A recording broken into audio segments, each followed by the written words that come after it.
안녕하세요. 도전팔팔입니다. 오늘은 2022년 달라지는 농업정책에 대해서 간단히 살펴보겠습니다. 가장 먼저 농지연부 작성 개편에 대해서 알아보겠습니다. 농민 기준으로 작성하던 농지연부가 4월 15일부터는 필지별 작성으로 바뀝니다. 작성 대상에 제외되었던 1000제곱미터 약 300평이 되겠죠. 그죠? 미만 소규모 농지도 대상에 새로 포함됩니다. 그리고 농지연부 관리 주체가 농업인 주소지 관할 행정청에서 농지 소재지 관할 행정청으로 변경됩니다.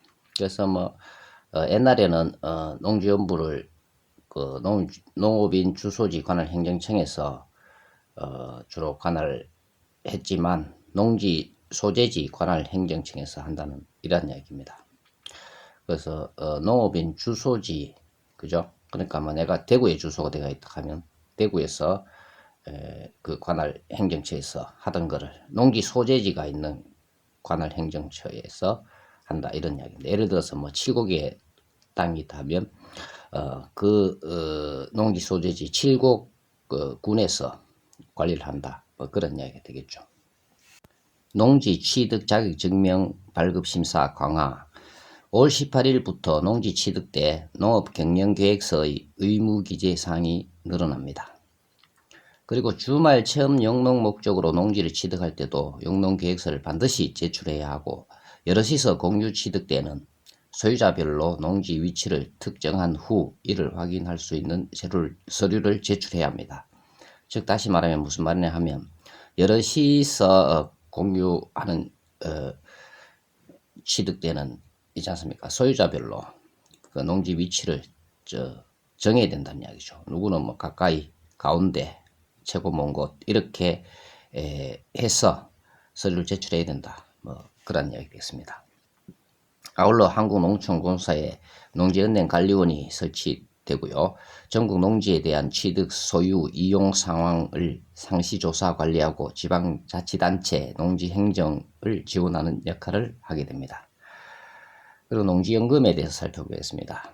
제가 저번에도 올린 영상이 있지만은 농지연금 가입 연령이 만 60세로 완화되었습니다. 농지연금 가입 연령이 만 65세에서 만 60세로 낮아진다는 이런 얘기겠죠.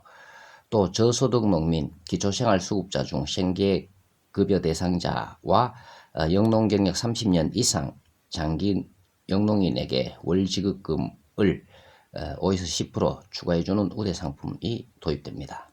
즉 예를 들어서 농민연금을 월 100만원 받았다 하면 10% 추가해준다, 이런 이야기 됐죠. 그죠? 그럼 110만원이 된다, 이런 내용이 되겠습니다.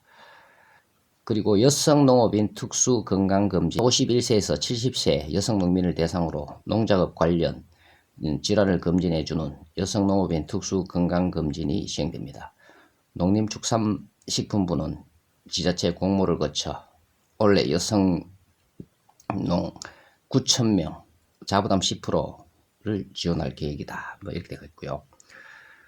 농작물 재보험 보험료율 산정 단위 개선. 농작물 재보험 보험료율 산정 단위가 시군에서 읍면으로 세분화됩니다. 올해는 사과와 배부터 시작됩니다. 이로써 농가별 위험 수준에 더 부합하는 합리적인 보험료 산출이 가능해질 것으로 기대가 됩니다. 외국 국적 농민 건강보험료 지원.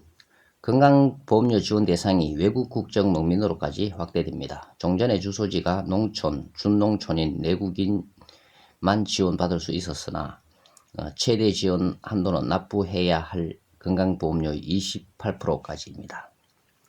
유기농업 자재 지원 대상 확대. 유기농업 자재 지원 사업 대상이 종전 친환경 농가에서 일반 농가로 확대됩니다. 이와 함께 토양 검정, 비료 사용 컨설팅 지원이 새롭게 도입됩니다. 농가가 유기농업 자재 지원 사업에 참여하려면 반드시 토양 검정 결과, 즉 비료 사용 처방서를 제출해야 합니다. 그리고 동물보건사 도입. 2월 27일 제1회 동물보건사 자격시험이 치러지면 첫 국가 자격 동물 보건사가 배출될 전망입니다. 그동안은 민간단체에서 동물 간호 관련 자격증을 부여해 왔습니다. 또 2월 11일부터 반려견 동반 외출 기준이 강화됩니다. 견주는 외출 때 반려견의 목줄이나 가슴줄 길이를 2m 이내로 유지해야 하고요. 공동주택 건물 내부의 공용 공간 등에서는 목줄의 목덜미 부분 등을 잡아 반려견이 위협 행동을 할 수 없도록 안전 조치를 취해야 합니다. 이거는 잘한 일이겠죠, 그죠? 그러니까 반려견과 동반 외출을 할 때 신중을 더 기해야 된다. 뭐 그런 내용이 되겠습니다.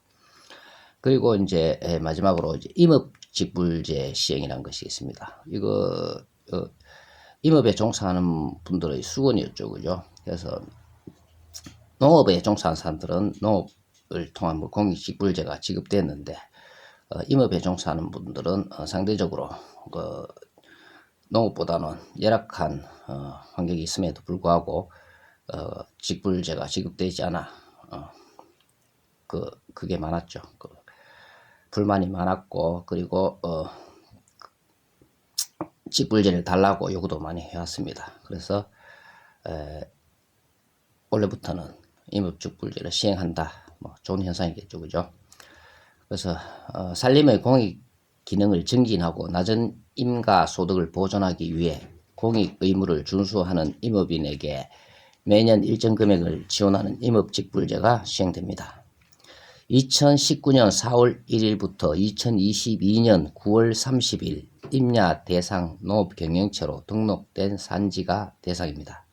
신청은 상반기 중 받습니다.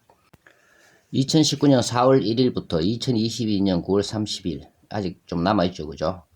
임야를 가지고 있으면서 임업에 종사하는 대상이 되겠습니다. 그 임업경영체에 등록을 해야 되겠죠, 그죠? 농업경영체보다는 임업경영체에 등록을 해야 되는데, 그 농업경영체에 등록을 해서 공식부금을 받는 경우, 그리고 또 거기다가 임업까지 같이 하는 분 이중적으로 받을 수 있는지 그거는 확인해 봐야 되고요. 자세한 사항은 산림조합에 전화를 해서 알아보는 게 좋습니다. 산림조합에서 임업경영체 등록을 하도록 되어 있더라고요. 그래서 뭐 자세한 사항은 산림조합에 전화를 해보시고 대상이 되면 자세한 사항을 문의해서 입력 규모가 얼마나 되고 무엇을 심어야 되는지에 대해서는 자세한 사항을 산림조합에 전화를 해서 반드시 확인한 후 등록 신청을 하면 되겠습니다. 그래서 임업경영체 등록을 해야 됩니다. 그리고 이것도 알아봐야 되겠죠, 그죠? 공익직불제를 받고 있는데 이중적으로 받을 수 있는지, 이중적으로 받을 수 있다면 농업도 하고 임업도 하는 경우에는 두 개 다 신청을 하면 이득이 되겠죠. 예, 그렇게 하시면 되고요. 오늘은 달라지는 2022년 달라지는 농업정책에 대해서 간단히 살펴보았습니다. 조금은 도움이 되셨나요? 감사합니다. 도전88이었습니다.